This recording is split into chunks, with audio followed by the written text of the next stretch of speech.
Cost centre भनेको के हो बुझौँ। कस्ट सेन्टर भनेको हिसाब राख्ने इकाइ हो जहाँ कुनै टपिकमा खर्च कति भयो भन्ने कुराहरू देख्न सक्छौँ। Cost centre is any unit of organisation. त्यो युनिट अथवा त्यो इकाइ जहाँ संस्थाको खर्चहरू देख्न सक्छौँ। इक्जाम्पललाई भन्नुपर्दा तपाईको जस्तो कुनै एनजिओ बनाउनु भयो, विभिन्न ठाउँमा मान्छेहरूलाई डोनेसन गर्छ। जस्तो तपाईको एउटा संस्था रहेछ हेल्पिङ ह्यान्ड नेपाल भन्ने संस्था रहेछ, विभिन्न सेक्टरका मान्छेहरूलाई तपाईले मद्दत गर्नुभयो। जस्तो एकचोटि भूकम्प आयो, त्यो बेलामा पनि तपाईको संस्थाले भूकम्प क्षति पुगेको ठाउँमा तपाईँ जानुभयो। जस्तो तपाईको संस्थाले गएर भूकम्प पीडितहरूलाई गएर त्रिपाल माड्यो, ब्ल्याङ्केट माड्यो भन्ने। अब त्यस्तो बेलामा त्यो खर्चहरू कति भयो। त्यस्तै गरेर फेरि अर्को ठाउँमा बाढी पहिरो आएछ र त्यहाँ पनि तपाईको संस्थाले त्यहाँ पनि ब्ल्याङ्केट माड्यो, त्यस्तै गरेर चामल बाँड्यो। अब के हुन्छ त भन्दाखेरि ब्ल्याङ्केट अघि पनि तपाईँले बाँडेको थियो, तपाईँको संस्थाले ब्ल्याङ्केट किनेर, र यो फ्लोडिङमा जहाँ बाढी पीडितको मान्छेहरूलाई पनि तपाईँको संस्थाले ब्ल्याङ्केट बाँड्यो भने अब अर्थक्वेक भिक्टिमलाई कति बाँड्यो त तपाईँले ब्ल्याङ्केट भनेर त थाहा हुँदैन। ब्ल्याङ्केट किन त ब्ल्याङ्केट त एकै ठाउँमा देखिन्छ हिसाब त, किन भन्दा त्यो त कम्पनीको एक्सपान्सेस हुने हुन्छ, एकै ठाउँमा देखिन्छ इन्डिरेक्ट एक्सपान्सेस। त्यसरी त्यसलाई अलग अलग हेर्नुपर्ने भयो भने त्यस्तो बेलामा कस्ट सेन्टर जरुरी हुन्छ। कस्ट सेन्टर छ भने त्यसको हिसाब हामी अलग अलग देख्न सक्छौँ। कुनै युनिटमा कति खर्च भयो, जस्तो त्यो अर्थक्वेक भिक्टिमलाई तपाईँले कति खर्च गरेछ भन्ने कुराहरू चाहिँ कस्ट सेन्टरमा देख्न सक्छौँ। र यसको लागि कस्ट सेन्टर बनाउनुको लागि यहाँ पहिला केही सेटिङहरू गर्नुपर्ने हुन्छ भने त्यसको लागि प्रोग्राममा गएर यो सेटिङ गर्नुपर्छ भन्ने छ एउटा। त्यस्तै गरेर अर्कोमा कसरी कस्ट सेन्टर बनाउने भन्ने कुराहरू गरेको छ है। त्यस्तै गरेर कसरी कस्ट सेन्टर यसमा कसरी लेजरमा अप्लाई गर्ने भन्छ। एकचोटि म यसलाई यो एउटा एउटा देखाउँदै जान्छु। म फर्स्टमा ट्याली प्रोग्राम ओपन गरेँ, ट्यालीमा मैले डबल क्लिक गरेँ, एजुकेसन मोडमा गएँ र इन्टर गर्दै एउटा कम्पनी क्रिएट गर्नु पर्यो भने थाहा छ, अल्टसँग F3 दबाउने, क्रिएट कम्पनीमा जाने। यसमा मैले कम्पनी जस्तो HELPING हेल्पिङ ह्यान्ड नेपाल भन्ने एउटा संस्था खोलिदियो। यो छ KTM काठमाडौँमा छ र नेपालमा छ। बाँकी कुरा बाई डिफल्ट मैले इन्टर गरेर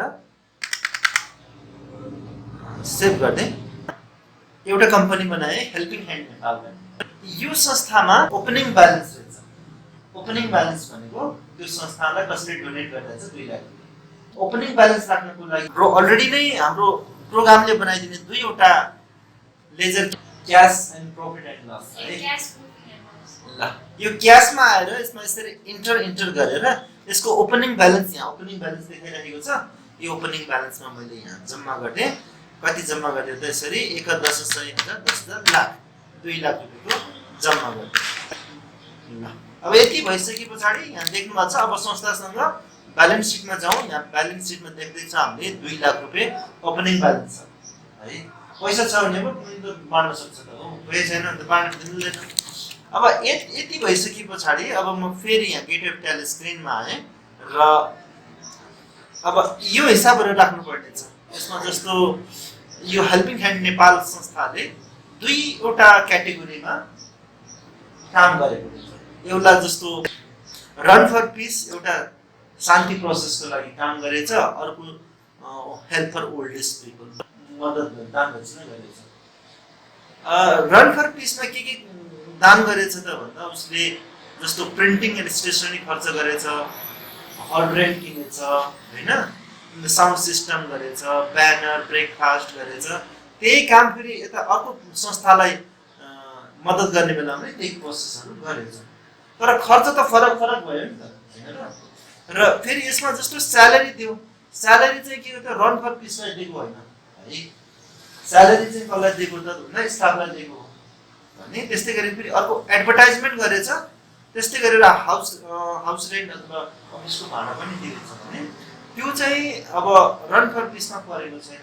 यस्तो बेलामा अब कसरी हामी यो कुराहरू अप्लाई गर्ने त एकचोटि प्र्याक्टिस गर्छौँ है त।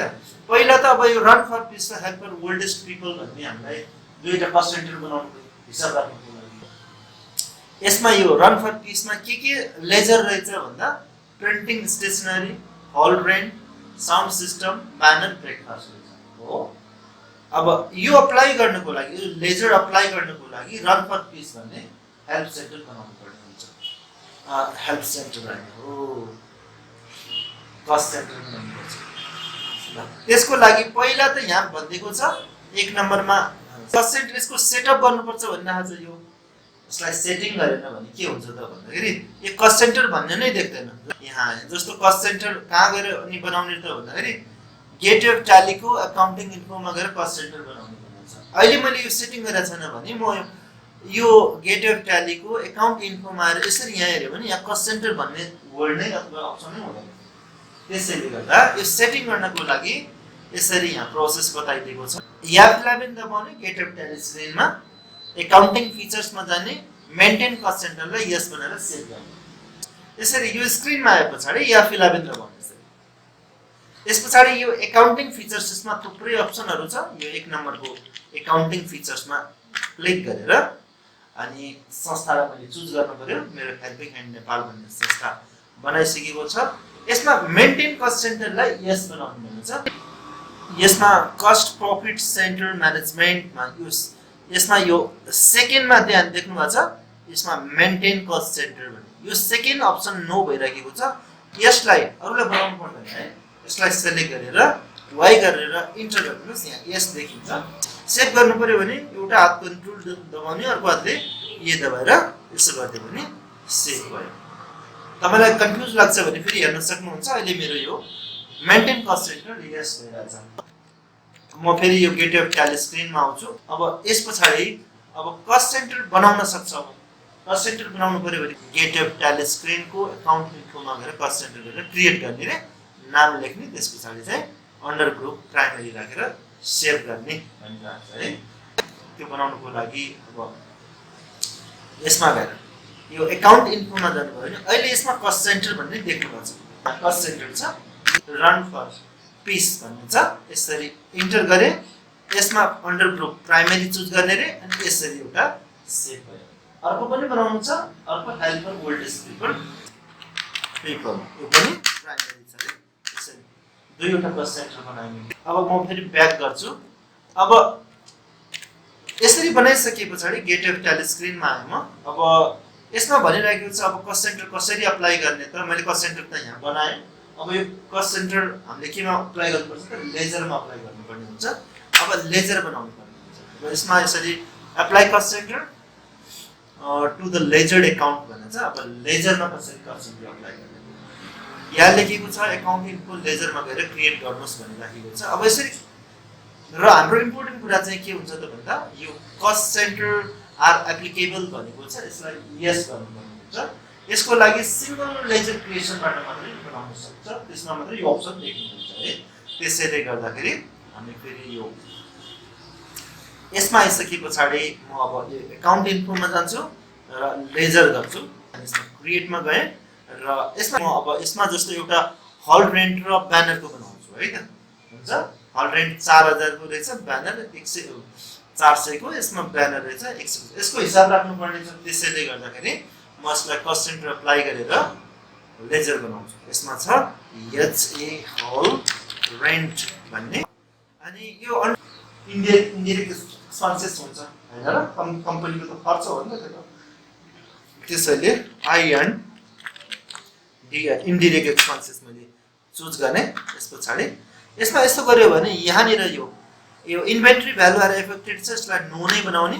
यस पछाडि यो कस्ट सेन्टरलाई यस नो भएको छ भने यस बनाउने। मेरो यस नै भइरहेको छ। म फेरि यो भ्यालुलाई यसरी इन्टर गर्छु। यस अर्को पनि म अहिले नै बनाइहालेँ।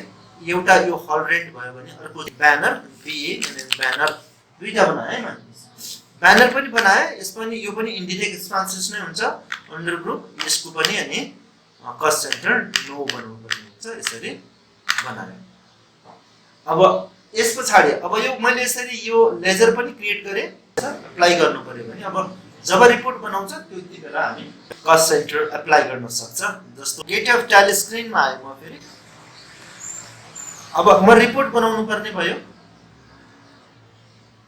यसरी यहाँ रिपोर्ट बनाउनु पर्यो भने यो पेमेन्ट भोचर अन्तर्गत नै पर्ने भयो र F5 तिर्नै पर्यो नि अलरेडी F5 आइराखेको छ पेमेन्ट अब कस्ट सेन्टर बनाउनु पर्ने छ डेबिट अलरेडी चुज गर्यो रन पर पिसमा 11,000 1000 खर्च गर्यो त्यसपछि इन्टर गर्यो भने यहाँनिर कस्ट सेन्टर चुज गर्ने आउँछ हेर्नुस् कस्ट सेन्टर कहाँ अप्लाई गर्ने त मैले दुईवटा कस्ट सेन्टर मध्ये म यो रन पर पिसमा गर्ने हो नि R U run per piece लेख्नुस् यतापट्टि सिलेक्टेड भइहाल्छ अनि यो 1000 रुपैयाँ यसमा अब इन्टर गरेर क्रेडिट क्याशबाट क्रेडिट हुने हुन्छ इन्टर गर्यो अनि फेरि अटोमेटिक सेट हुन्छ यसमा वेइङ लेखे यसरी इन्टर गरिदिनुस् यसमा date cannot be low fiscal year वेइङ दिस डेट यो डेट एक्सपायर भएछ हैन यो हरेक वर्ष यो रिन्यू हुन्छ के यसको चाहिँ सफ्टवेयर तपाईको भित्र डेट यस्तै हुन्छ मिल्यो भने पास भयो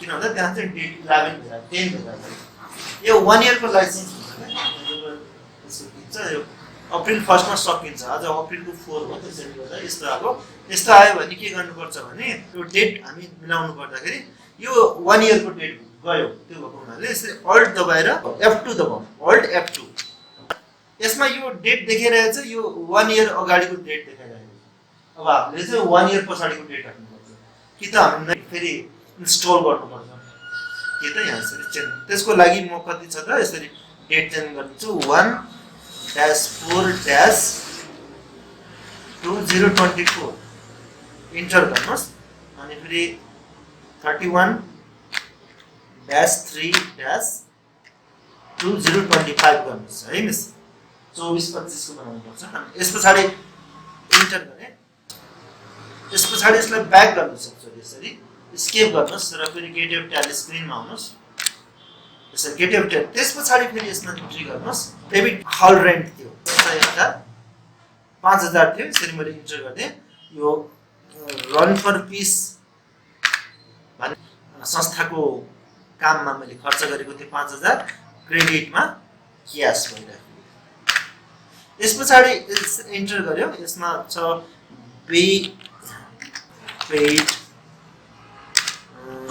रन फर यस यो प्रोसेस कम्प्लिट भयो अब रन फर पिसमा एउटा हामीले अलरेडी गरेको थियो अर्को ब्यानरमा नि खर्च गरेको थियो भने म फेरि ब्यानर गरिदिन्छु ब्यानरमा मैले जस्तो 500 को ब्यानर बनाएको थिएँ यसरी इन्टर गर्दै यो पनि रन फर पिस यो पनि क्याशमा गरेको थियो उधारोमा गरेछ भने क्रेडिट बनाउनु पर्छ त्यहाँ पेइङ रन फर पिस भयो अब यस्तै गरेर फेरि अर्कोमा पनि मैले खर्च गरेको छ यसमा यसको खर्चको पनि इन्ट्री गर्नुपर्ने छ अनि अर्को हेल्प फर ओल्डेस्ट पिपलमा पनि मैले त्यही खर्च गरेको छ तर अमाउन्ट अगाडि धेरै थोरै छ म जस्तो त्यसलाई पनि इन्ट्री गर्ने हो भने यसमा पनि फेरि म यसको यो रन फर पिसमा गर्नुपर्ने छ भने फेरि यहाँ बीए ब्यानर लेख्छु इन्टर गर्यो ब्यानर यसमा 11,100 2000 को खर्च गरेको छ इन्टर गर्यो यसमा कुनमा गरेको छ त भन्दा यो रन फर पिसमा हो भने यो हेल्प फर ओल्डेस्ट पिपलमा हो भने फेरि हेल्प फर ओल्डेस्ट पिपल लेख्ने अनि 2000 को यसमा देखाइरहेको छ अनि फेरि यसमा इन्टर गर्यो अनि यो क्याशमै पेड गरेको छ मैले 2000 पेड गर्यो यसमा पेड यसरी हेल्प फर ओल्डेस्ट गर्यो त्यस्तै गरेर अर्को पनि मैले हल रेन्ट पनि गरेको छ हेल्प फर ओल्डेस्ट पिपलमा भने फेरि त्यो पनि इन्ट्री गर्छु यसमा हल रेन्ट भनेर इन्टर गर्यो हल रेन्ट तिरेको छ मैले यसमा 11,000 3000 पेड गरेको छ भने यसरी इन्टर गरे यो हो it's help for oldest people 3000 paid गरेको छ क्याशमा गरेको छ यसरी गरेर त्यसमा वेइङ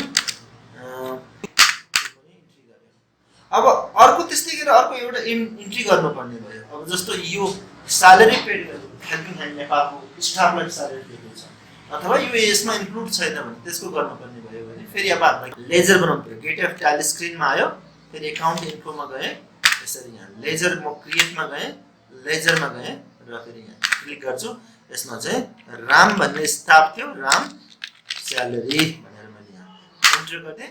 अनि यसमा यो इन्डिरेक्ट एक्सपेन्सेस भयो, यसरी इन्टर गर्यो, यसमा यसरी इन्टर गर्यो। यो कस्ट सेन्टर एप्लिकेबल भनेर छ आर एप्लिकेबल, यसमा नो गर्नु भयो किनभने यो त्यसमा इन्क्लुड भएको छ, त्यसैले यसमा नो गर्ने। अनि इन्टर गरेर इन्टर गर्यो। अब स्टाफलाई स्यालेरी कति दिएको रहेछ त भन्दा यसमा जस्तो 12,000 को स्यालेरी दिएको रहेछ। यसको पनि रिपोर्ट बनाउनु पर्यो भने म फेरि गेट अफ ट्याली स्क्रिनमा आउँछु र एकाउन्टिङ भाउचरमा गएर यसमा पेमेन्ट पनि पर्ने भयो। यसमा डेबिट राम स्यालेरी भनेर राम स्यालेरी देख्यो, यसरी 1,10,000 12,000 को स्यालेरी दिएको छ। यसो गर्ने बित्तिकै यसमा अहिले सिआर आइरहेको देख्नुहुन्छ त, नभए फेरि रन फर पिस नै आइरहेको छ। तपाईँले सेटिङ त गर्नु भएको छैन भने सो सिआर मैले क्यासबाट दिएको छ, क्यास गरेर यसमा लेख्छु बिइभिङ यस राम डन। यसरी हामीले गर्न सक्छ। अब जस्तो अब यसको रिपोर्ट हेर्नु पर्यो भने ब्यालेन्स सिटमा यसरी ब्यालेन्स सिटमा गयो, यसरी इन्टर गर्यो भने यसमा यो प्रॉफिट एन्ड लसमा यसको हिसाबहरु देख्न सक्छ।